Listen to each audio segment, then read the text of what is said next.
Hello students, Om Shanti. पिछले class में आपने सभी लोग सीखा relation between KP and KC, how you derive the relation between KP and KC and influencing factor of the equilibrium constant. Now I am going to discuss the Le Chatelier's principles.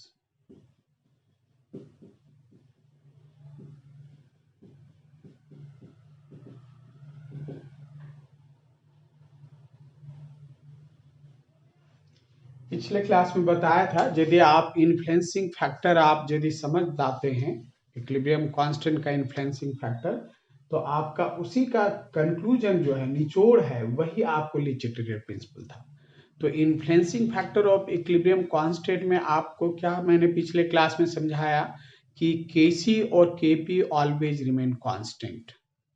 आप externally आप या concentration, reactant, product को change कीजिए या pressure को change कीजिए after maintaining the equilibrium state, then the Kc-Kp never will be changed. For that purpose, the reaction will shift either left side or right side. Forward reaction proceed or backward reaction proceed, so that Kc and Kp remain constant. So that conclusion is the Lee Chatelier principle. So according to this principle, so question ऐसे आ सकता है, state the Le Chatelier principle. तो ये आपको important terminology में है, state the Le Chatelier principle. So how you write the conclusion of that? So you can write the when any reversible reaction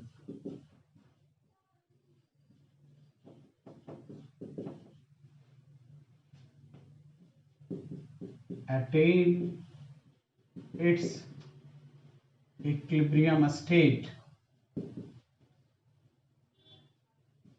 on subjecting the external agent, like external agent में आप influencing factor में आपको concentration, temperature, pressure का बात किया था, वही external agent है। माने आप एक्सटर्नली आप उसमें after attaining the equilibrium state आप क्या क्या चेंज कर सकते हैं? कंसंट्रेशन चेंज कर सकते हैं, रिएक्टेंट का भी, प्रोडक्ट का भी, प्रेशर चेंज कर सकते हैं, टेम्परेचर चेंज कर सकते हैं। तो on subjecting the external agent या applying the external agent like concentration, pressure and temperature, the reaction will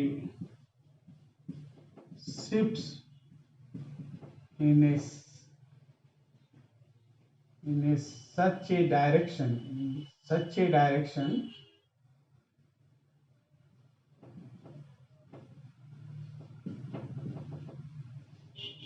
the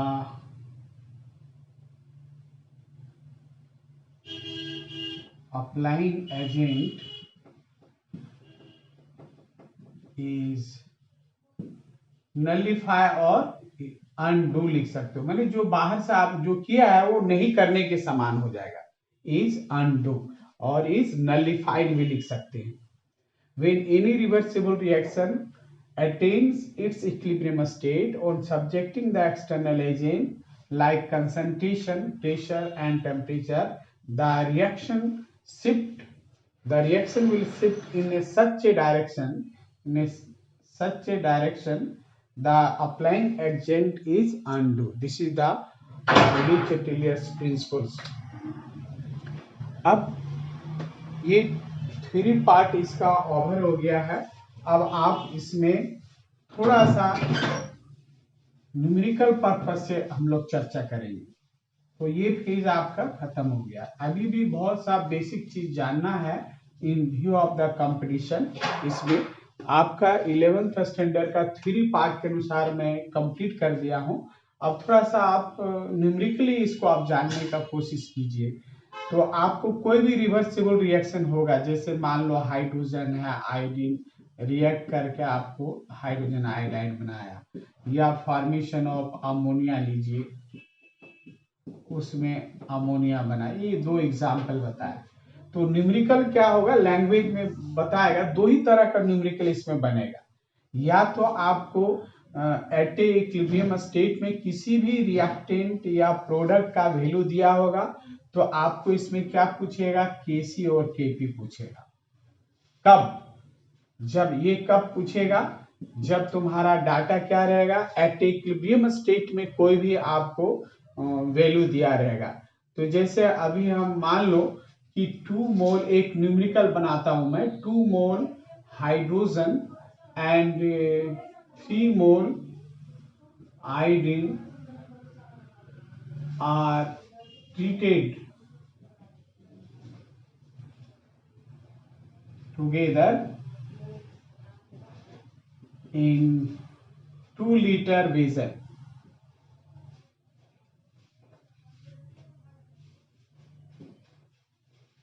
Calculate the equilibrium constant, Kc में ले लिया। Calculate the equilibrium constant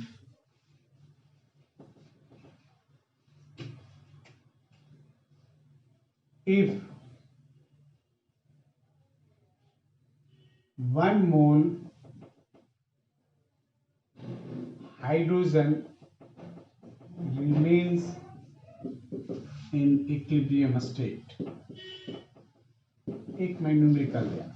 तो न्यूमेरिकल बनाने के लिए सबसे पहले आपको रिवर्सिबल रिएक्शन जो रिलेटेड है आपका क्वेश्चन में, वो आपको लिखना होगा, बैलेंस रिवर्सिबल रिएक्शन। उसके बाद डाटा में देखिए क्या क्या प्रोवाइड किया हुआ है। तो आपको मैं ये बात अभी बताया कि इसमें दो ही तरह का न्यूमेरिकल बनता है। या तो एट इक्विलिब्रियम में किसी भी रिएक्टेंट प्रोडक्ट का कंसंट्रेशन या मोल दिया होगा तो आपको केसी केपी पूछेगा, और यदि as a data KC KP provide कर दिया है तब तो आपको बोलेगा कि कोई भी रिएक्टेंट या प्रोडक्ट एट इक्विलिब्रियम में कितना बचा, या कंसंट्रेशन या number of mole, concentration of any reactant और प्रोडक्ट इन इक्विलिब्रियम स्टेट, ये आपको पूछेगा। तो दो तरह का ही न्यूमेरिकल बनेगा। उसके लिए आपको कोई भी आपका डाटा किसी रूप में दिया होगा तो पहले आप इस प्रॉब्लम को समझिए, और न्यूमेरिकल सॉल्व कराने से पहले अभी हम फिल इन द ब्लैंक्स, आपको अभी हम एक आइडिया बताएंगे। यदि फिल इन द ब्लैंक्स करने आ जाएगा तो न्यूमेरिकल आपको आसान हो जाएगा।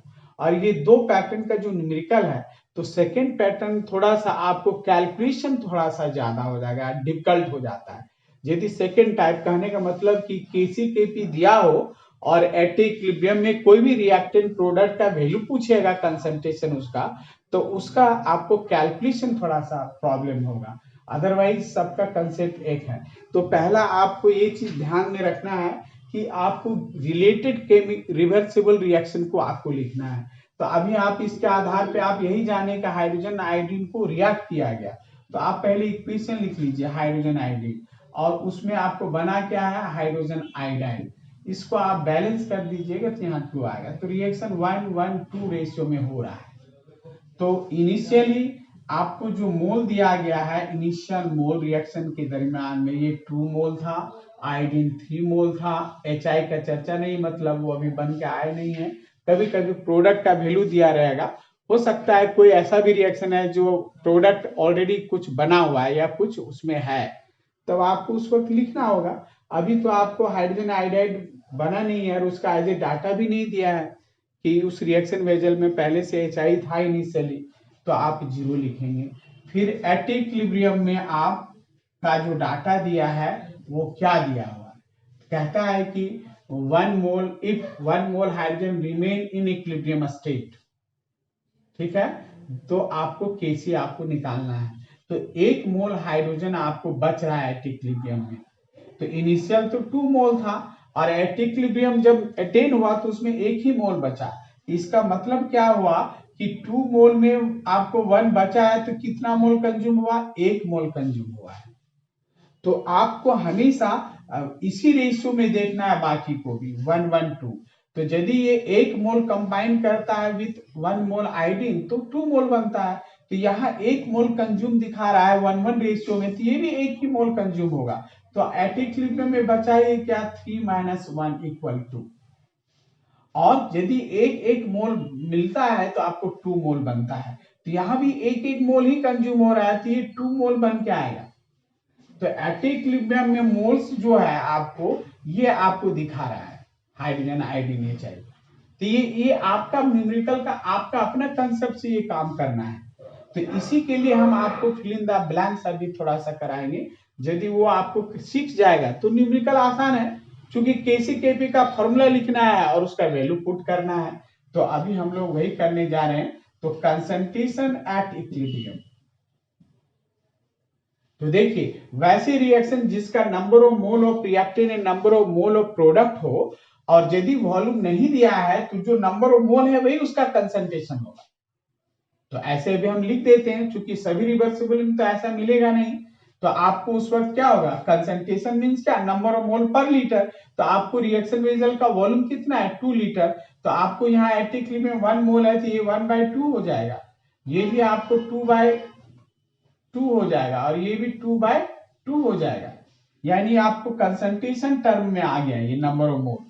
अब according to law of equilibrium आप लिखेंगे according to law of equilibrium, तो उसको आप फॉर्मूला लिखना होगा इस रिलेटेड इक्वेशन। लिखेंगे फ्रॉम लॉ ऑफ इक्विलिब्रियम आप लिख सकते हैं Kc इक्वल्स हाइड्रोजन आयोडाइड का पावर 2 हो गया, हाइड्रोजन का पावर 1 हुआ, आयोडीन का भी पावर 1 हुआ। तो आपके पास कंसंट्रेशन पता है आपको, ये वैल्यू 1 के बराबर हो गया, ये भी 1 के बराबर हो गया। अब आप क्या करेंगे, Kc इक्वल ये HI 1 है, इसका पावर 1 हो गया, और ये 1/2 हो गया हाइड्रोजन, और ये 1 हो गया। तो आपको 1 और ये क्या हो जाएगा 1 नीचे और इंटू 2 हो जाएगा, यानी 2 हो गया। Kc इसका वैल्यू 2 आ गया। ठीक है, तो अभी इसी को अभी हम आपको समझाएंगे कि ये जो काम जो एट इक्विलिब्रियम वाला है, यदि ये आपको आ गया तब तो कुछ नहीं है, उसके बाद तो फॉर्मूला लिखना है और वैल्यू पुट करना है। तो आपको स्टूडेंट साइड में यही प्रॉब्लम होता है, यदि एक एट इक्विलिब्रियम में किसी एक रिएक्टेंट या प्रोडक्ट का वैल्यू दिया है तो फिर आपको बाकी का आपको अपने से निकालना है, तो वो आपको सीखना है। तो थोड़ा सा कुछ फिल इन द ब्लैंक्स हम करा दे रहे हैं इसको समझाने के लिए, ताकि आपको आसान पड़े। और सपोज अभी हम बोले ना दूसरा टाइप का न्यूमेरिकल जो होगा, यदि Kc डाटा दिया होगा तो एट इक्विलिब्रियम में कौन बचा, तो फिर क्या होगा, एट इक्विलिब्रियम में किसी का डाटा नहीं होगा, तब उस केस में आप क्या करेंगे, इसका तो सॉल्व कर दिए, Kc आपको आया 2। अब मान लो इसका 2 and 3 मोल आपको दिया हुआ था और Kc डाटा दिया है और ये 0 है, तब आपको कितना एट इक्विलिब्रियम में कंज्यूम है वो पता नहीं है। तो आप क्या करेंगे, 2 - x मोल कंज्यूम हुआ तो 1:1 रेशियो में, तो ये भी x कंज्यूम होगा, तो 3 - x हो जाएगा, और ये x कंज्यूम करके ये 2x बनाएगा। तो आपको तब फिर लॉ ऑफ इक्विलिब्रियम के हिसाब से ये कैसे लिखेंगे इसको, 2x का होल स्क्वायर और ये 2 - x का और फिर 3 - x का, और ये Kc दिया रहेगा तब आपको पूछेगा। तब Kc दिया रहेगा तो देखो ये क्वाड्रेटिक इक्वेशन मिलेगा। इसीलिए मैं बोला था कि यदि आपको equilibrium constant in terms of pressure concentration दिया है तो एट इक्विलिब्रियम में किसी भी रिएक्टेंट प्रोडक्ट का पूछेगा तो कैलकुलेशन तुम्हारा डिफिकल्ट हो जाएगा। तो क्वाड्रेटिक इक्वेशन सॉल्व करना आसान उतना नहीं है, कभी कभी क्वाड्रेटिक इक्वेशन इतना ऐसा वैल्यू होता है जो आपको फैक्टर मेथड से भी हो जाएगा। तो क्वाड्रेटिक इक्वेशन पता है आपको ax² + bx + c के रूप में आपको लाना पड़ेगा। तो कभी कभी आपको फैक्टर मेथड से यदि आ गया तब तो इजी है, लेकिन फैक्टर मेथड से नहीं आएगा क्वाड्रेटिक इक्वेशन का सॉल्व करना, तब तो आपको x लेने के लिए -b ± √b² - 4ac/2a, ये फार्मूला को आपको, ये कोफिशिएंट है, x² का कोफिशिएंट a है, x का कोफिशिएंट b है, और ये कांस्टेंट c हुआ। तो ये फार्मूला आपको यूज करना होगा, और इसमें 2 वैल्यू आएगा प्लस माइनस क्वाड्रेटिक इक्वेशन में, तो एक आपको उसमें सुटेबल होगा, फिट होगा अकॉर्डिंग टू डाटा, दूसरा नहीं होगा, तो इसको भी चेक कर लेना होगा। ठीक है, तो ये आपका थोड़ा सा लॉजिक में बताया कि सॉल्व कैसे करना है दोनों पैटर्न का न्यूमेरिकल। तो चलते हैं अभी थोड़ा सा हम लोग वो न्यूमेरिकल पार्ट के लिए थोड़ा सा फिल इन द ब्लैंक्स कर लीजिए। तो आप मेरे साथ यदि आप देख रहे हैं तो कॉपी के साथ आप ट्राई कीजिए। जैसे अभी हम यहाँ पर PCl3 प्लस Cl2 लिया और ये PCl5 बनाया। इनिशियल मान लो, इनिशियल वैल्यू आपको मैं इनिशियल मोल्स में दिया 2 और 3 और ये आपका 1 दे दिया। और एट इक्विलिब्रियम में यदि आपको बोलेगा कि ये 1.5 मोल आपका एट इक्विलिब्रियम क्लोरीन बचा हुआ, तो ये कितना होगा, ये कितना होगा। तो हमारा यहाँ तो 1:1 रेशियो में ये आसान है, ठीक है, इसलिए आसान से हम थोड़ा सा डिफिकल्ट की ओर जाएंगे, कोशिश कीजिएगा। तो आपको अभी हम क्या बताएं कि जब भी एट इक्विलिब्रियम में कोई डाटा दिया होगा तो पहले उसको निकाल लीजिए कि वो इनिशियल और फाइनल में जब आया तो कितना कंज्यूम हुआ। जैसे ये 3 मोल इनिशियल था और एट इक्विलिब्रियम में यहां लिख लीजिए, एट इक्विलिब्रियम में आपका मोल्स जो है वो आप निकालने जा रहे हैं। एक डाटा दिया है तो यहां से आप देखिए 3 था और 1.5 बच रहा है, यानी 1.5 कंज्यूम हुआ। तो आपको इसी रेशियो में सोचना है, ये 1:1 कंबाइन कर रहा है तो ये 1.5 कंज्यूम हो रहा है, तो ये भी 1.5 कंज्यूम होगा। तो बचा कितना, 2 माइनस 1.5, तो ये कितना बचा 0.5। और ये 1:1 कंबाइन करता है और एक ही मोल बनाता है, तो ये 1.5 कंज्यूम हुआ तो ये 1.5 बनाएगा। और यदि वॉल्यूम दिया हुआ है तो आप क्या करेंगे, कंसंट्रेशन एट इक्विलिब्रियम, जो भी वॉल्यूम दिया होगा, ये हो गया 0.5 बाय V और ये 1.5 बाय V और ये भी 1.5 बाय V। और उसके बाद इक्विलिब्रियम कांस्टेंट का रिलेशन होगा, उसका आप लॉ ऑफ इक्विलिब्रियम से लिख के उसका वैल्यू को पुट कर दीजिए।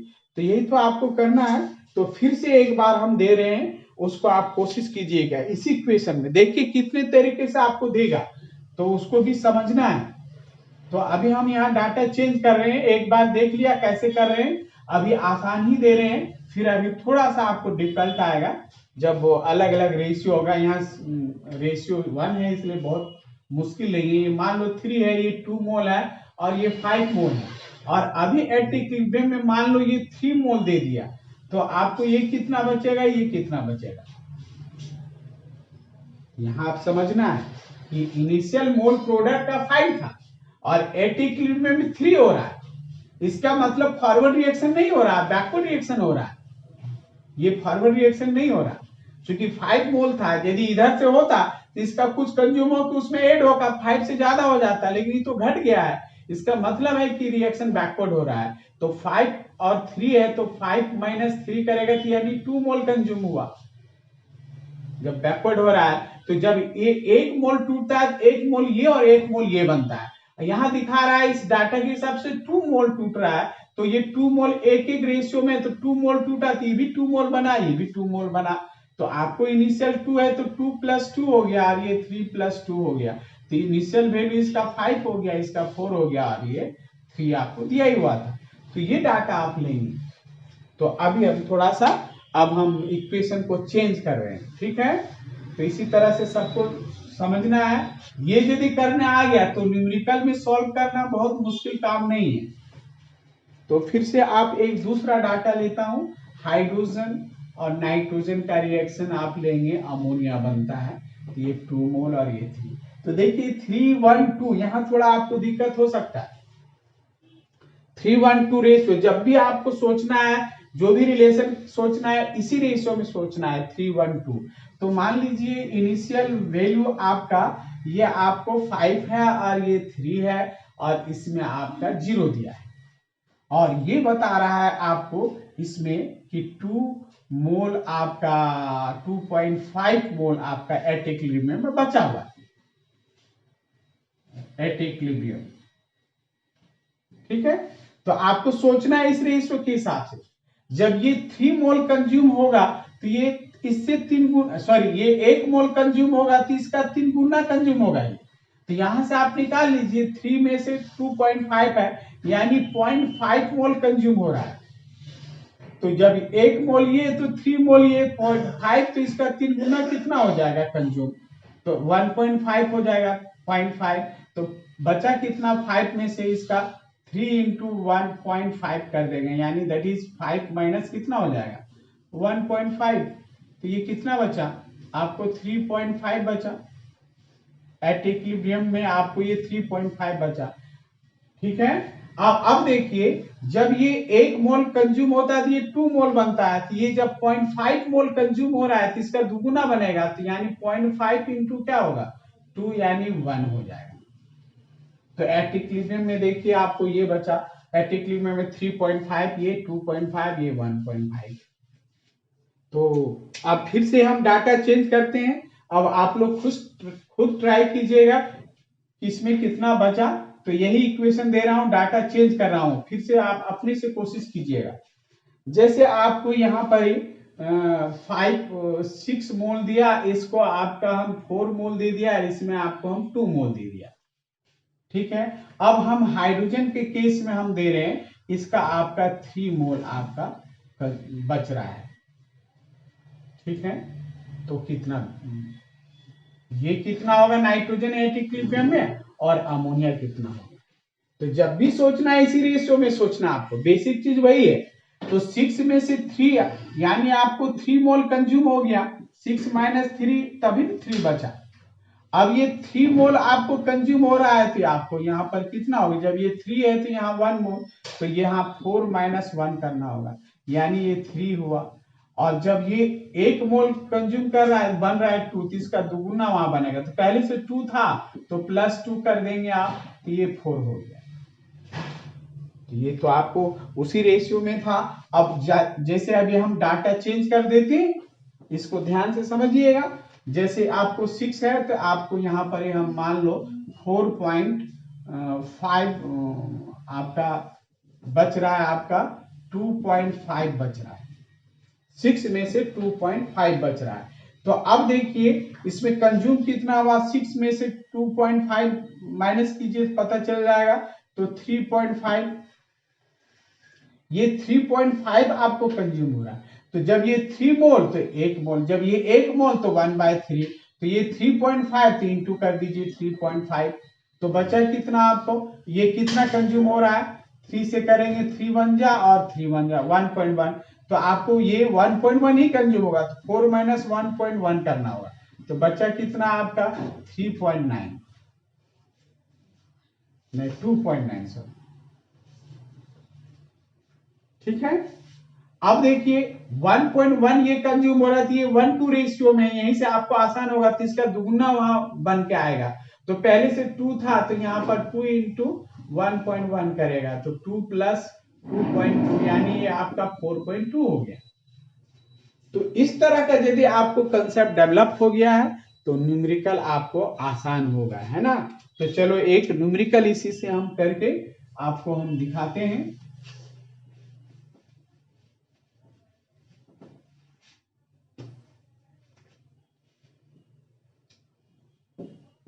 Five mole ammonia is heated at low temperature and high pressure in presence of iron catalyst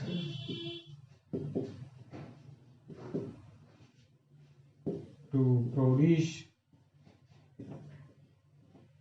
hydrogen and nitrogen. If 20%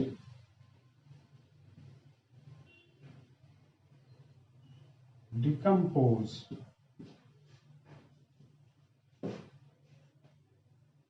20% ammonia लिख दीजिए, 20% ammonia decompose to maintain to attain लिख दीजिए, attain its equilibrium state, calculate the Kc। तो आपको मैं पहले क्या बताया था, पहले आप क्वेश्चन को पढ़ के रिलेटेड रिवर्सिबल रिएक्शन लिखिए, बैलेंस कीजिए, उसके बाद इनिशियल फाइनल क्या है, इक्विलिब्रियम में क्या है, इनिशियल क्या है, वो डाटा लिखिए पहले, उसके बाद अपने रास्ता दिखने लगेगा।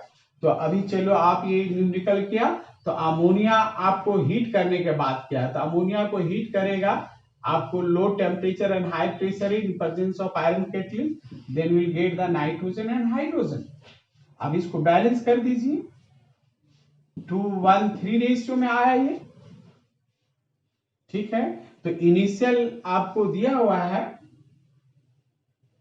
5 मोल अमोनिया, ये इनिशियल वैल्यू क्या है इसका 5 मोल, तो ये कितना है ये, अच्छा इसका वॉल्यूम दिया होगा, वॉल्यूम आपको हम दे देते हैं प्रेशर ऑफ आयरन कैटलिस्ट, यहां पर लिख देते हैं वॉल्यूम जो है ब्रैकेट में लिख दे रहा हूं 2 लीटर, रिएक्शन वेसल का भी लीटर, क्योंकि इक्विलिब्रियम कांस्टेंट जो आप निकालेंगे कंसंट्रेशन, तो आपको कंसंट्रेशन चाहिए, मोल है। यदि number of mole of reactant product same रहेगा तब आपको वॉल्यूम कुछ भी दिया रहेगा उसका कोई फर्क नहीं पड़ता है, वॉल्यूम का वो कैंसिल हो जाता है जब आप रेशियो निकालेंगे ना, इसलिए उसमें दे भी सकता है नहीं भी दे सकता। लेकिन यदि आपको number of mole of reactant product यदि अलग है तो वॉल्यूम तो देगा नहीं, तो कंसंट्रेशन टर्म कैसे निकालेंगे, मोल पर लीटर वॉल्यूम कहां से लाएंगे, तो ये आपको निकालना है। तो अब ये कहता है कि 20% ही डिकम्पोज हुआ है, तो आप क्या करेंगे 5 माइनस डिकम्पोज जो हुआ है सो 5 का ही आपको 20% निकालना होगा, तो 20/100 मैंने 5 ये 1 हो जाएगा, तो यानी आपको ये कितना बचा, ये 1 हो गया, 5 माइनस 1 हो गया, 5 का 20%, तो 5 इंटू 20/100 करेगा ना, तो ये 20 25 या 20 हो गया, 5 और 1, तो ये आपको 4 बच रहा है इक्विलिब्रियम में। इक्विलिब्रियम में ये डाटा इनडायरेक्ट था, डायरेक्ट नहीं बोला कितना बचा, इतना परसेंट डिकम्पोज हुआ है इक्विलिब्रियम में, तब आपको निकालना है ये सब। तो 2 ये जब मोल डिकम्पोज होता है तो 1 मोल बनता है, तो ये 1 मोल कंज्यूम हो रहा है, तो उसका हाफ कितना होगा, ये 0.5 हो जाएगा ये, और ये आपका 0.5 ये 1 बनता है, उसका 3 गुना ये बनेगा, तो इसका आपको 1.5 बचेगा। तो देखिए आप एट इक्विलिब्रियम में नंबर ऑफ मोल निकाल लिए, इसीलिए फिल इन द ब्लैंक सिखा रहे थे, तो ये आपको आ गया एट इक्विलिब्रियम में निकालने के लिए कोई एक डाटा दिया रहेगा तो अब कंसंट्रेशन एट इक्विलिब्रियम क्या हो जाएगा, ये 4 वहां 2 है, ये 0.5/2 है, ये 1.5/2 है, सबका कंसंट्रेशन मालूम हो गया। तो केसी निकालना कोई मुश्किल है क्या, कोई मुश्किल नहीं है, नाइट्रोजन एक्टिव मास ले लेगा और हाइड्रोजन का पावर 3 और बाय तुम्हारा NH3 का कंसंट्रेशन का पावर 2 हो गया। अब वैल्यू आपके पास दिया हुआ रख के आप कैलकुलेट कर लेंगे, यही है न्यूमेरिकल का बेसिक कंसेप्ट, यदि आप इसको ट्राई कीजिए, ठीक है। तो हम लोग आगे बढ़ते हैं, अब न्यूमेरिकल केमिकल इक्विलिब्रियम का हम डिस्कस कर दिए, कुछ और टिप्स हम थोड़ा बता देना चाहते हैं। तो आपका एक फेज खत्म हो गया है, नेक्स्ट फेज हम डिस्कस करेंगे आयनिक इक्विलिब्रिया का, जिसमें पहले हम एसिड बेस पहले समझा देंगे, देन हम लोग आएंगे pH value and pH scale, वो काफी इंपॉर्टेंट है वो भी। उसके बाद बफर सॉल्यूशन है, सॉल्बिलिटी प्रोडक्ट है, लेकिन हाइड्रोलिसिस ऑफ सॉल्ट और सॉल्बिलिटी प्रोडक्ट अभी इस बार रिड्यूस कर दिया गया आपको, बफर सॉल्यूशन भी, तो केवल आपको एसिड बेस और पीएच वैल्यू पीएच स्केल तक ही पढ़ना है। एनीवे ऐसे हम कोशिश करेंगे, सारा हम वीडियो के थ्रू आपको हम भेज देंगे जानकारी। ये कंप्शन में भी बहुत काम आएगा जो अभी हम डिस्कस करने जा रहे हैं। मान लो ये हाइड्रोजन और आयोडीन का ये आपको इक्विलिब्रियम कांस्टेंट आपको दिया हुआ है, इसका मान लो 2.5 आपका वैल्यू आ रहा है केसी। अब इसका पूछेगा रिवर्स का वैल्यू क्या होगा, HI और हाइड्रोजन प्लस आयोडीन। ऑब्जेक्टिव में कम्पशन वगैरह में इस फेज से आता रहता है, इसलिए इसको आप ध्यान दीजिएगा। कोई भी रिवर्सिबल रिएक्शन का केसी वैल्यू दिया है, उसका रिवर्स का या बैकवर्ड रिएक्शन दिखा के आपको बोलेगा इसका केसी क्या होगा, यानी केसी डैश क्या होगा, क्वेश्चन मार्क। तो आप देखिए पहले आप समझ लीजिए, तो आपको टिप्स बता देंगे। जैसे इसको आप केसी निकालते हैं तो क्या लिखेंगे, HI⁴ और हाइड्रोजन और आयोडीन। अब आप इसका निकाल दीजिए के सी डैश, तो आपको ये आ गया hydrogen iodine from law of equilibrium, आप यही लिखेंगे। ठीक है, तो अब इसमें देखिए, अभी ये और ये क्या है, जस्ट एक दूसरे का उल्टा है। तो ऐसा कीजिए, हम क्या करेंगे, केसी को हम वन में डिवाइड, दोनों इक्वल है, वन में डिवाइड कर दो दोनों को, या इसी को चाहे इसको किसी को भी करो। अब इसी को हम क्या करें, वन बाय के सी डैश कर दो, तो ये वन बाय क्या हो जाएगा, ये पूरे क्या इस तरह से लिखेगा, ये ग्रेटर लाइन हो गया H2I2 और फिर HI का होल 2। अब ये ऊपर चला जाएगा तो क्या हो जाएगा, HI का होल 2 और नीचे हाइड्रोजन और आयोडीन। तो अब देखिए ये किसके बराबर है, केसी के बराबर है, तो आप लिखेंगे इक्वल केसी, यानी one by KC dash equal क्या हो गया, केसी। तो आप ये एक टिप्स के रूप में ले लीजिए कि यदि कोई रिवर्सिबल रिएक्शन का केसी वैल्यू दिया हुआ है, तो आपको यदि पूछेगा केसी डैश रिवर्स का, तो आप क्या करेंगे, उसका रेसिप्रोकल वैल्यू निकाल देंगे, या आपको KC dot and dot KC dash जो है दोनों का प्रोडक्ट यूनिट होगा, कांस्टेंट हो जाएगा, कोई भी एक फॉर्मूला यूज कर लेना है। आगे फिर एक कुछ देख लीजिए आप, मान लो कोई रिवर्सिबल रिएक्शन का आपका वैल्यू, जैसे मान लो यहां पर हाइड्रोजन और आयोडीन और 2HI है। अब इसका वैल्यू दिया हुआ है, कुछ वैल्यू कैसे दिया हुआ है, अब उसमें पूछ रहा है, अब हाइड्रोजन को हाफ कर दिया मोल, आयोडीन को भी हाफ कर दिया है 1/2, तो ये आपको आ गया है HI से 2 से डिवाइड किया। अब इसमें पूछेगा केसी डैश का वैल्यू क्या है, इक्वेशन चेंज हो गया, डिवाइड कर दिया। तो उसी तरह से जब डिवाइड करेगा ना, तो आपको स्क्वायर रूट में चला जाएगा। तो कितना से डिवाइड कर रहा है, 1/2, तो ये किसी भी पावर में 1/2 को क्या हो गया, स्क्वायर रूट हो गया। मान लो 1/3 से डिवाइड कर दिया तो क्यूब रूट हो जाएगा, 1/4 से किया तो फोर्थ हो जाएगा। आप इसको करके देख सकते हैं, इसको समझने की कोशिश कीजिए। जब डिवाइड करेगा तो आपका डिवाइडेड किया हुआ वैल्यू का आपका केसी डैश पूछेगा, तब आप उसका जो डाटा दिया है केसी, उसका स्क्वायर रूट निकाल दीजिएगा। तो अब यहां हम लिख सकते हैं केसी डैश जो है डैश सी इक्वल, अब हम केसी का जो वैल्यू दिया होगा ना, अब हाफ से डिवाइड किया तो 1/2, और इसको लिख सकते हो रूट अंडर केसी। आप चेक कर लीजिए, बल्कि आप इसका निकालिए, केसी इक्वल्स HI2 और ये हाइड्रोजन और आयोडीन। फिर आप इसका निकाल लीजिए, K dash C equals HI, hydrogen का हाफ पावरेज होगा और आयोडीन का भी हाफ पावर होगा। ठीक है, तो ऐसा कीजिए, ये पूरे को हाफ से 2 से मल्टीप्लाई कर दीजिए, तो क्या हो जाएगा, इसको भी स्क्वायर कर दीजिए। तो अभी आप देखिए ऊपर हम कर रहे हैं, नीचे आपको दिखाई नहीं पड़ेगा हो सकता है, इसलिए मैं इसको ऊपर दिखा रहा हूं।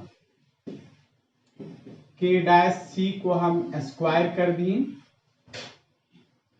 ठीक है, और इक्वल्स आपको क्या हो गया, HI का पावर 2 कर देंगे, और इसमें HI मैंने पूरे पे हमको करना है, HI हाइड्रोजन का हाफ है और आयोडीन का भी हाफ है।